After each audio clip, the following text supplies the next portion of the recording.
Good morning students. तो आज हम इंग्लिश ग्रामर में चैप्टर 12 प्रीपोजिशन स्टार्ट करेंगे। क्या स्टार्ट करेंगे? प्रीपोजिशंस स्टार्ट करेंगे।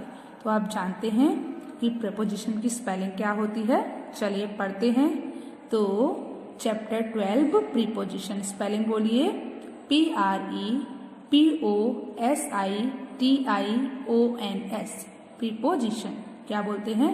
प्रीपोजिशन। प्रीपोजिशन तो क्या हो गया? प्रीपोजिशन। तो PREPOSITIONS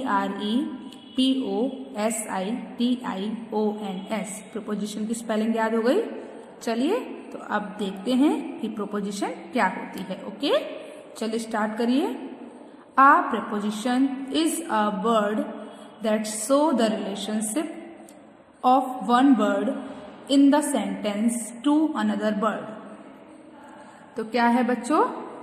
A preposition मतलब प्रीपोजिशन एक ऐसा शब्द है that show relationship जो रिलेशनशिप को दिखाता है of one word एक शब्द के in a sentence एक वाक्य में एक शब्द के टू अनदर शब्द टू अनदर वर्ड मतलब दूसरे शब्द से। तो आपको क्या समझ में आया? प्रीपोजिशन एक ऐसा शब्द है जो वाक्य में एक शब्द के रिलेशनशिप को दूसरे शब्द से दिखाता है। मतलब दूसरे शब्द वाक्य में दूसरे शब्द का रिलेशन एक शब्द का रिलेशन दूसरे शब्द से दिखाता है। समझ आया? चलिए the four things that preposition tell are मतलब चार चीजें जो प्रीपोजिशन बताती हैं। मतलब चार चीजें होती हैं जो प्रीपोजिशन बताती हैं। चलिए देखते हैं। ये आपको 4 पॉइंट दिखा रहे हैं जो आपको कौन बता रहा है? प्रीपोजिशन बता रहे हैं। वेयर समवन समथिंग इज मतलब कोई चीज कहाँ है या कोई कहाँ है। मतलब किसी भी प्लेस को जो दिखाता है जो कि कोई चीज है वो कौन से स्थान पर है, कहाँ है, तो उसे हम क्या बोलते हैं? बताइए। लोकेशन बोलते हैं। तो वो क्या होता है? प्रीपोजिशन ऑफ प्लेस मतलब प्लेस के अकॉर्डिंग प्रीपोजिशन। जैसे जो कौन कौन सी होती हैं? बिटवीन बीच में, नियर पास, इन में, ऑन पर, अंडर नीचे, आउटसाइड बाहर, इनसाइड अंदर, बिसाइड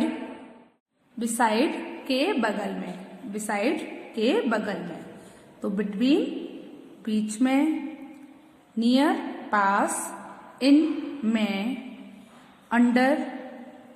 ऑन पर, अंडर नीचे, आउटसाइड बाहर, इनसाइड अंदर, बिसाइड बताइए के बगल में, ETC और आदि। ETC का मतलब क्या होता है? एक्सेट्रा। तो बच्चों ये सारी प्रीपोजिशन जो हैं वो आपको क्या दिखाती हैं? वो आपको लोकेशन दिखाती हैं। मतलब किसी भी स्थान के संबंध को दिखाती हैं। ठीक है? जैसे कोई चीज है, कोई वस्तु है, कोई है, वो कहाँ पर है। ठीक है? तो वो किसी चीज के बगल में है, किसी चीज के पास में है। ये सब कौन दिखाता है? ये सारी प्रीपोजिशन दिखाती हैं। समझ आया आपको? चलिए आगे देखते हैं। तो अगला क्या है बच्चों? अगला पॉइंट देखते हैं। Where someone something is going मतलब क्या है बच्चों? कोई कहीं जा रहा है या कोई चीज कहीं जा रही है। तो यहाँ पर आपको क्या देखते हो? आप डायरेक्शन देखते हो कि किसकी ओर जा रहा है, किसके माध्यम से जा रहा है। ठीक है? तो ऐसी कौन कौन सी प्रीपोजिशन होती हैं? टू, किसी की ओर जाने को हम टू बोलते हैं। मतलब किसी दिशा की ओर जाना। तो इसलिए हम टू का यूज करते हैं। जैसे आपने देखा होगा कि हम गो के साथ टू लगाते हैं। आपने देखा है? क्यों लगाते हैं? किसी दिशा की ओर जाने के लिए। मतलब हम जब वो कहीं जा रहे हैं तो किसी की ओर से होकर जाएंगे, तो इसीलिए हम टू का यूज करते हैं। तो टू किसी दिशा की ओर, अराउंड चारों ओर। उसके बाद क्या है बच्चों? अगला टुवार्ड्स मतलब की ओर। उसके बाद क्या है? थ्रो थ्रो का मतलब क्या होता है, किसी के माध्यम से। पास्ट ईटीसी, पास्ट मतलब पहले, तो आदि ईटीसी। तो बच्चों आपको ये समझ आए कि ये सब प्रीपोजिशन आपको क्या दिखाती हैं, ये सारी प्रीपोजिशन आपको दिशाएं दिखाती हैं, डायरेक्शन बताती हैं। ठीक है, चलिए आगे देखते हैं। तो अगला है when something happen, when something happens मतलब क्या घटा है, तो मतलब टाइम बताती हैं। ये क्या बताती हैं, ये आपको समय बताती हैं, किस पर, किस काम के दौरान आपने ऐसा किया, वो सब तो प्रीपोजिशन ऑफ टाइम बताते हैं। जैसे on, at, until, during, ETC मतलब ऑन पर, एट मतलब भी पर या मैं होता है बच्चों। अनटिल, अनटिल का मतलब क्या होता है बताइए मुझे, अनटिल का मतलब क्या होता है बताइए। अनटिल, तो अनटिल मतलब जब तक, और उसके बाद ड्यूरिंग के दौरान। तो आपको समझ आया बच्चों। तो ये सारी जो प्रीपोजिशन है ये आपको क्या दिखाती हैं, टाइम दिखाती हैं। तो हमने कौन कौन सी प्रीपोजिशन पढ़ी, लोकेशन, डायरेक्शन और टाइम। वे प्रीपोजिशन जो किसी भी स्थान, कोई भी व्यक्ति कहाँ है, कहाँ जा रहा है, अगर ये सब आपको दिखाती हैं, ठीक है, कौन से स्थान पर है, ये सब दिखाती हैं, तो वो आपको लोकेशन दिखाती हैं। जैसे between, near, in, on, under, outside, inside, beside, etc. और कोई व्यक्ति किस दिशा की ओर जा रहा है, किस ओर जा रहा है, वो आपको डायरेक्शन दिखाती हैं। जैसे कि to, around, towards, through, past, ETC. और कब हुआ, कोई भी जो काम है वो कब घटा, अगर ये आपको कोई प्रीपोजिशन इस चीज के बारे में आपको अगर दिखाती है, ये बताती है, तो वो आपको क्या बताती है, टाइम बताती है। तो आपने क्या पढ़ा, लोकेशन, डायरेक्शन एंड टाइम। ठीक है, चलिए आगे देखते हैं। The relationship between a noun और a pronoun and other word in a sentence is shown by preposition.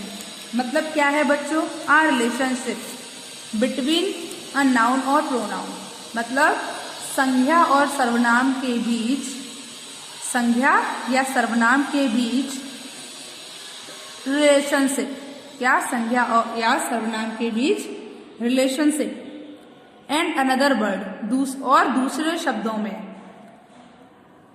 In sentence is shown by preposition. मतलब क्या है, जो शब्द संज्ञा या सर्वनाम को, संज्ञा या सर्वनाम का संबंध वाक्य के दूसरे शब्दों से, वाक्य के और दूसरे शब्दों से में दिखाते हैं, उसे प्रीपोजिशन कहते हैं। मतलब संज्ञा या सर्वनाम का संबंध, का रिलेशनशिप वाक्य के दूसरे, एक वाक्य में दूसरे शब्दों से दिखाया जाता है, उसे प्रीपोजिशन कहते हैं। तो आपको ये समझ आ गया।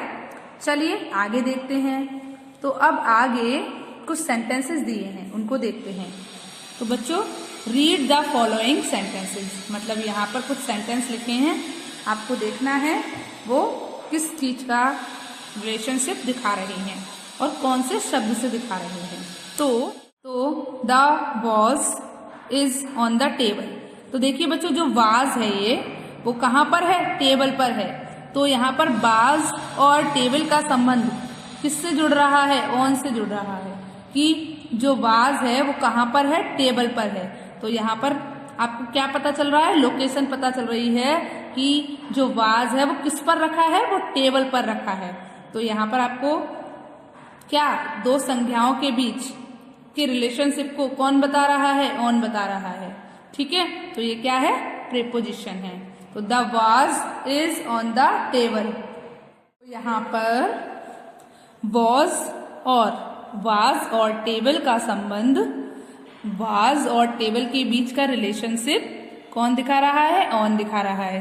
तो यहाँ पर आपको क्या दिखाई दे रहा है, लोकेशन दिखाई दे रही है कि जो भी चीज है वो कहाँ पर है, टेबल पर है। तो यहाँ पर आप एक किसी स्थान के बारे में बात कर रहे हो। ठीक है, अगला देखिए। तो अगली जो पिक्चर है उसमें आपको एक स्कूल दिखाई दे रहा है जिसका नाम क्या है, ABC school. My school starts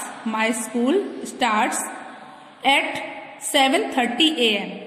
मतलब मेरा स्कूल 7:30 AM मतलब 7:30 बजे शुरू होता है। तो यहाँ पर आप क्या देख रहे हो बच्चों? टाइम। आपको टाइम पता चल रहा है कि मेरा स्कूल किस समय पर शुरू होता है, बताइए। तो आपने यहाँ पर किसके लिए ऐड लगाया है? टाइम के लिए, ठीक है, कि हमारा स्कूल कब शुरू होता है? हमारा स्कूल 7:30 बजे शुरू होता है, ठीक 7:30 बजे। तो आपने यहाँ पर किसका यूज किया है? ऐड का यूज किया है, ठीक है। चलिए अगला देखिए। अगला एक लड़का है और यहाँ पर आपको एक पूल दिखाई दे रहा है। ये लड़का क्या कर रहा है? पूल में जंप कर रहा है, मतलब कूद रहा है, ठीक है। तो the boy is jumping into the pool, मतलब यह लड़का क्या करने वाला है? लड़का पूल में कूद रहा है। तो बच्चों देखिए यहाँ पर क्या आया है? इनटू आया है, मतलब लड़का कौन से स्थान पर कहाँ कूदने वाला है? पूल में कूदने वाला है। तो यहाँ पर लड़के का और पूल के संबंध को बताया जा रहा है कि लड़का क्या करने वाला है? पूल में कूदने वाला है। तो यहाँ पर क्या हो रहा है? कौन से स्थान पर? पूल में। तो यहाँ पर भी आपका कौन सी प्रीपोजिशन हो गई? लोकेशन, ठीक है। चलिए अब हम आगे देखते हैं। The words on, at and into show the relation between the nouns और प्रोनाउंस। क्या मतलब शब्द ऑन, एट और इनटू दिखाते हैं रिलेशन बिटवीन नाउन्स और प्रोनाउंस, मतलब संज्ञा या सर्वनाम के बीच। मतलब क्या हो रहा है बच्चों कि यहाँ पर जो ऑन, एट और इनटू जो शब्द हैं वो संज्ञा के बीच किसको दिखा रहे हैं? संज्ञा या सर्वनाम के बीच के संबंध को दिखा रहे हैं, रिलेशन को दिखा रहे हैं। And some other words in a sentence, और वाक्य में कुछ दूसरे शब्दों के, मतलब ये जो शब्द हैं ऑन, एट और इनटू, ये नाउन या प्रोनाउन और वाक्य में कुछ दूसरे शब्दों का रिलेशन दिखाते हैं। तो कौन से शब्द? ऑन, एट और इनटू। तो ये क्या कहलाएंगे? प्रीपोजिशन कहलाएंगे। तो दीज वर्ड्स आर प्रीपोजिशन, मतलब ये शब्द प्रीपोजिशन हैं। आपको समझ में आया कौन से शब्द? ऑन, एट और इनटू। तो आपको प्रीपोजिशन समझ में आ गया क्या होता है? चलिए तो बच्चों आपको प्रीपोजिशन समझ आई कि प्रीपोजिशन क्या होती है? बताइए मुझे। प्रीपोजिशन एक ऐसा शब्द होता है जो वाक्य में दो शब्दों के बीच के संबंध को, मतलब रिलेशनशिप को दिखाता है, उसे हम प्रीपोजिशन कहते हैं, ठीक है। उसे हम क्या कहते हैं? प्रीपोजिशन कहते हैं। एक बार फिर से बोलिए। A preposition is a word that shows the relationship of one word in a sentence to another word. मतलब एक वाक्य में एक शब्द का दूसरे शब्द से रिलेशनशिप को कौन दिखाता है? एक प्रीपोजिशन दिखाती है। तो आपको प्रीपोजिशन समझ आई? ओके। तो आज आपको होमवर्क में क्या करना है? आज आपको 5 एग्जाम्पल लिखने हैं प्रीपोजिशन के। किसमें? सेंटेंस में। आज आपको होमवर्क में क्या करना है? आज आपको होमवर्क में प्रीपोजिशन के 5 एग्जाम्पल लिखने हैं। किसमें? सेंटेंस में। ओके चलिए, गुड बाय।